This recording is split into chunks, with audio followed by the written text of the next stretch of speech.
Hello বন্ধুরা, কেমন আছো তোমরা সবাই? আশা করি তোমরা সবাই ভালো আছো। আমিও ভীষণ ভালো আছি। চলে এলাম সরস্বতী পুজোর দিন রাতের ভিডিও নিয়ে।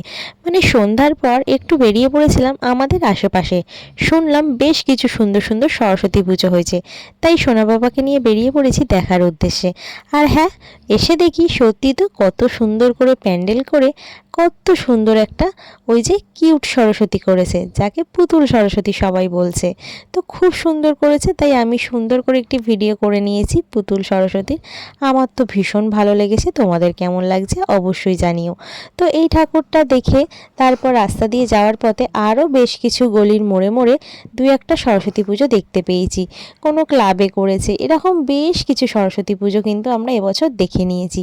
তো খুব ভালো লেগেছে, তাই আমি একটু ভিডিও করে নিয়ে ক্যামেরা বন্দি করেছি। ভাবলাম তোমাদের সাথে শেয়ার করি যে সরস্বতী ঠাকুরও এবছর আমি কিন্তু এভাবে ঘুরে ঘুরে দেখেছি। তো চলো আবার রাস্তা দিয়ে যাওয়ার পথে আর একটাও কিউট সরস্বতী দেখে নিলাম।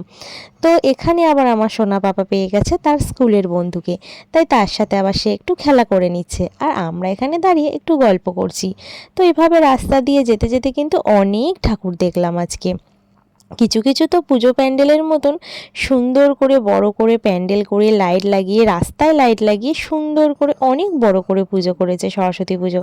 ভীষণ ভালো লাগলো। কোনো বছর দেখা হয় না এভাবে সরস্বতী ঠাকুর, তবে এবছর দেখলাম ভীষণ ভালো লাগলো। বাচ্চারা উদ্যোগ নিয়ে কত যত্ন করে প্যান্ডেল করে পুজো করেছে, তাই তোমাদের সাথেও শেয়ার করছি। তোমাদের কেমন লাগছে অবশ্যই কিন্তু কমেন্ট করে জানিও।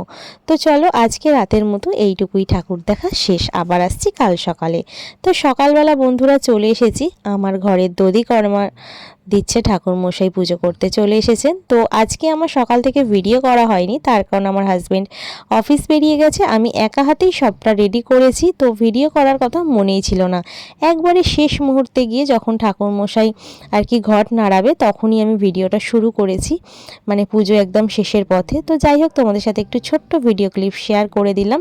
তো পুজো তো হয়েই গেছে, এবার চলো ঠাকুরমশাইকে সব কিছু গুছিয়ে দিয়ে তারপর প্রসাদ দেওয়ার পালা।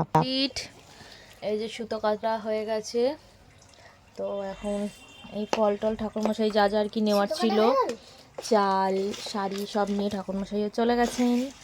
এবার বাবার আমি বসে পড়েছি এখানে দধিকর্মা মাখার জন্য, চিড়ে দই এই যে মাখা চলছে। বাবাকে আমি হাতে হাতে দিচ্ছি আর বাবা মাখছে। হ্যাঁ, আর এই যে ফল টল আছে, মিষ্টি আছে, সবাইকে এখন প্লাটে দিয়ে দেবো, আমরা সবাই প্রসাদ খাবো। তো তোমাদেরকেও প্রসাদ দেখিয়ে দিলাম, তোমাদের জন্য রইল। তো চলো আমাদের দধিকর্মা হয়ে যাক মাখা। তারপর আমি চলে এলাম তারপরের দিন আমার আগের বছরের সরস্বতী ঠাকুরটাকে বরণ করে নিচ্ছি বিসর্জন দেওয়ার উদ্দেশ্যে, আর নতুন ঠাকুরটাকে আমি সিংহাসনে তুলে নিয়েছি। তো কেমন লাগলো আমার সরস্বতী পুজোর ভিডিও তোমাদের অবশ্যই কমেন্ট করে জানিও। আর সবাই সুস্থ থেকো, ভালো থেকো, সাবধানে থেকো। আজকের মতো বিদায় নিচ্ছি, টাটা বাই।